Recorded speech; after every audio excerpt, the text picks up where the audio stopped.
Bonjour tout le monde, j'espère que vous allez bien en cette fin de semaine. C'est Armelle, vous avez reconnu ma voix. Alors dans cette vidéo du jour, je voudrais partager avec vous, si je puis l'appeler ainsi, une interpellation que j'ai eue pendant un temps de prière personnelle. Une question s'était alors imposée à moi, je me rappelle ce jour-là, me disant « Pourquoi, malgré tes prières, ta vie ne change-t-elle pas ?» Je vous partage cette expérience parce que je sens que cela va vraiment aider quelqu'un.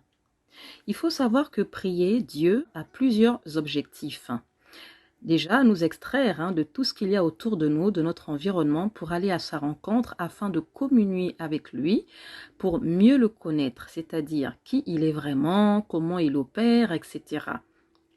Prier nous dispose aussi à marcher avec lui car il nous enseigne et nous conduit.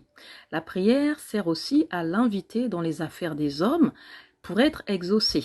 Mais une chose sur laquelle je vais vraiment insister dans cette vidéo, c'est que la prière a aussi pour but de nous transformer afin que nous lui ressemblions. Pourquoi?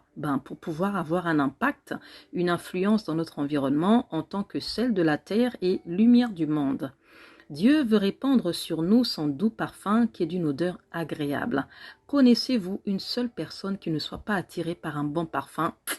Moi, personnellement, je n'en connais pas.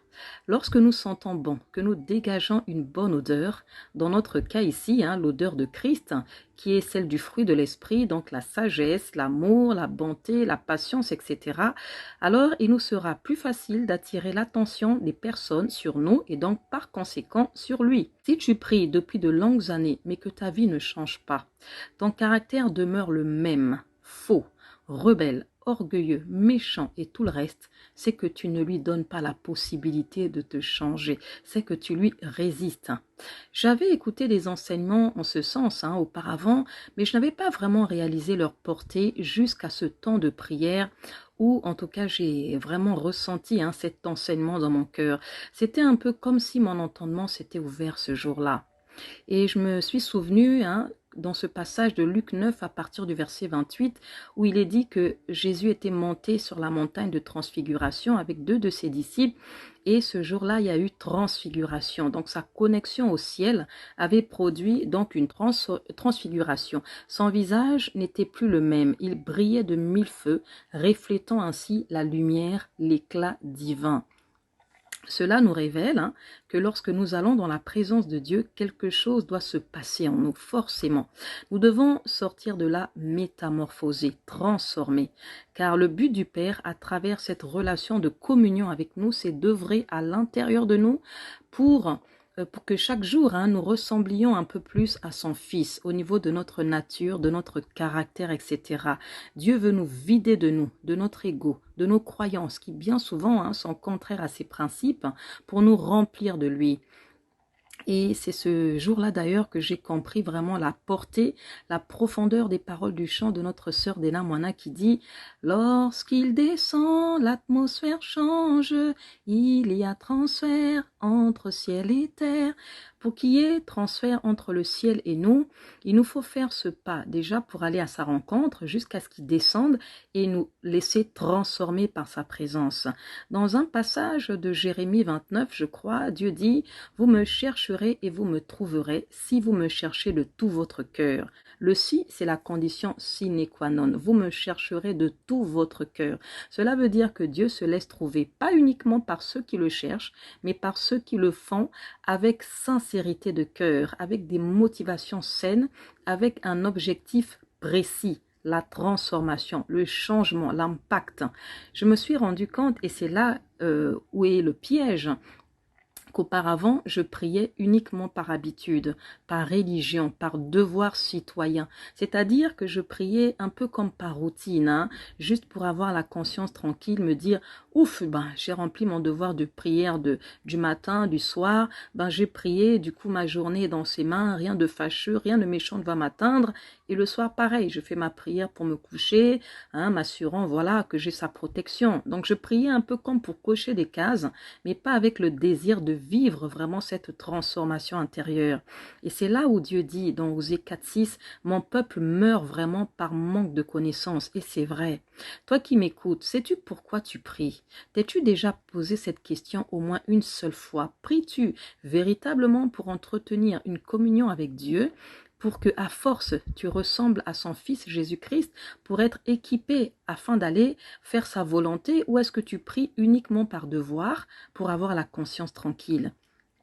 Et ce jour-là, le fait de m'être posé cette question a changé ma perception de la prière, je vous assure. Hein. Mes sujets de prière, du coup, ont même changé. Je ne viens plus juste avec ma liste de doléances devant Dieu, mais j'aspire plutôt à le voir déteindre sur ma vie, parce que c'est ce qu'il veut. Il veut voir mourir la Armelle remplie d'orgueil pour voir naître une Armelle humble, pleine de compassion, qui n'aura aucun mal, aucune difficulté à faire ce pourquoi elle existe. Je ne sais pas, toi qui m'écoutes, depuis combien de temps tu pries. Ce qui est sûr, c'est que si malgré tout ce temps, ta vie demeure la même, c'est que quelque chose cloche. Dieu ne peut pas venir à ta rencontre dans la prière sans te transformer. Franchement, hein, il faut que quelque chose se passe.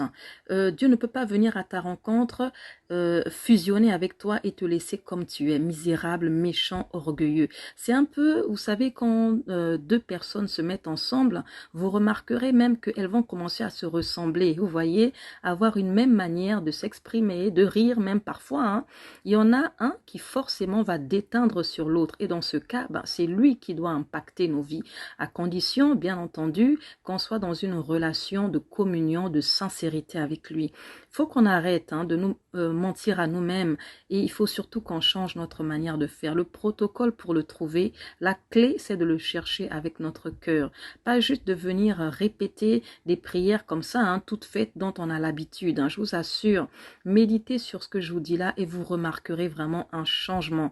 Lorsque vous irez mal, quand vous vous tiendrez dans la présence de Dieu pour l'inviter avec un cœur sincère, avec un cœur vrai, vous sortirez de ce moment léger, apaisé, joyeux même, si tout autour de vous a l'air chaotique. On ne peut plus se permettre de perdre notre temps, de se voiler la face, de fuir la réalité. Nos vies, pour beaucoup, restent les mêmes, confrontés aux mêmes galères à cause de l'inefficacité de nos prières. On vient devant lui, on se décharge, en libérant un flot de requêtes, on repart frustré comme on était venu. Est-ce que Dieu est glorifié dedans? Pas du tout.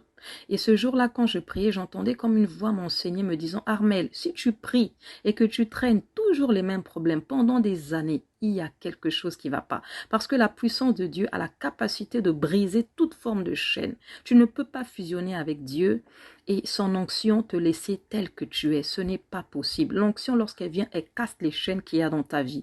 Elle transforme ton caractère. Elle te rend meilleure. Elle te rend influente. Revois, Armelle, ton process. Revois ta façon de faire. Ne prie plus pour prier. Prie pour les bonnes raisons. À moins, bien évidemment, que les difficultés que tu rencontres ne fassent partie de son plan pour toi. Donc là, certaines difficultés peuvent s'éterniser parce que ça fait partie de son plan. Mais si, malgré des longues années de prière dans plusieurs sphères de ta vie, les choses demeurent les mêmes, il y a vraiment de quoi te questionner.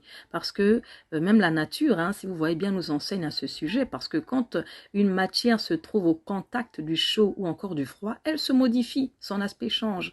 À combien plus forte raison sa présence à lui, le Créateur.